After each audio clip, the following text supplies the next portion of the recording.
طارق مسعود صاحب نے جس آیت کا حوالہ دیا کہ رسول اللہ صلی اللہ علیہ وسلم لکھتے نہیں تھے اور پڑھتے نہیں تھے، تو دیکھیں ایک چیز ہوتی ہے لکھنا نہ جاننا، پڑھنا نہ جاننا، ایک چیز ہوتی ہے کہ انسان نہ پڑھے کسی کے سامنے اور نہ لکھے، یعنی لوگوں نے دیکھا نہ ہو پڑھتے ہوئے اور لکھتے۔ لہٰذا سورہ عنکبوت کی آیت نمبر 48 میں ہے بسم اللہ الرحمن الرحیم وَمَا كُنْتَ تَتْلُو مِنْ قَبْلِهِ مِنْ كِتَابٍ وَلَا تَخُطُّهُ بِيَمِينِكَ إِذًا لَارْتَابَ الْمُبْطِلُونَ۔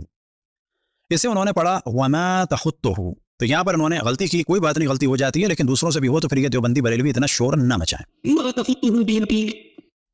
ترجمہ علامہ ذیشان حیدر جوادی صاحب کا آپ کے سامنے ہے۔ اور اے پیغمبر، آپ اس قرآن سے پہلے نہ کوئی کتاب پڑھتے تھے اور نہ اپنے ہاتھ سے کچھ لکھتے تھے، ورنہ یہ اہل باطل شبہ میں پڑ جاتے۔ مراد کیا ہے؟ اگر رسول اللہ صلی اللہ علیہ وسلم لوگوں کے سامنے کتابیں پڑھ رہے ہوتے، لکھ رہے ہوتے، تو لوگ وحی الہی میں شک کرتے کہ یہ ممکن ہے کسی کتاب سے آپ نے لیا ہو معاذ اللہ۔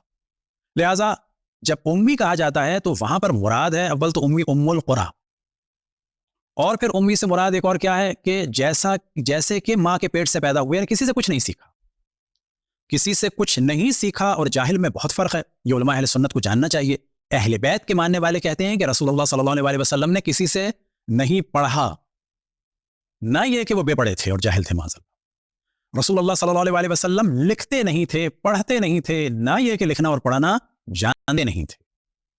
تو یہ ایک فرق ہے شیعہ اور سنی میں۔ آج جو اہل سنت اس بات کو برا سمجھ رہے ہیں اور طارق مسعود صاحب کو گستاخ کہہ رہے ہیں، بابا آپ کا دین مذہب یہی ہے، طارق مسعود صاحب نے کوئی ایسی بات نہیں کی۔ فرق یہ ہے کہ اب آپ لوگوں کا شعور تھوڑا زیادہ ہو گیا ہے علماء شیعہ کی وجہ سے، ان علوم کی وجہ سے جو آپ تک شیعوں کے ذریعے سے اہل بیت کا پہنچا ہے۔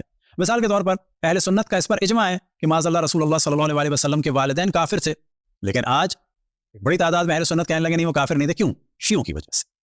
آج اہل سنت کو یہ اجازت نہیں ہے کہ وہ ایسی بات کریں کہ رسول اللہ صلی اللہ علیہ وسلم کے والدین کافر نہیں تھے، کیونکہ ان کی حدیث میں تو یہی ہے۔ اگر وہ کہہ رہے ہیں تو یہ شعور ان کو ملا ہے شیعوں سے۔ آخر میں توجہ دلائیں کہ دیوبندی ہو یا بریلوی ہو، جان لیں کہ جس نہج پہ آپ لے جا رہے ہیں اپنی عوام کو، کہ پاکستان میں تمام وہ گناہ جو دنیا میں ہو رہے ہیں وہ عروج پہ ہیں۔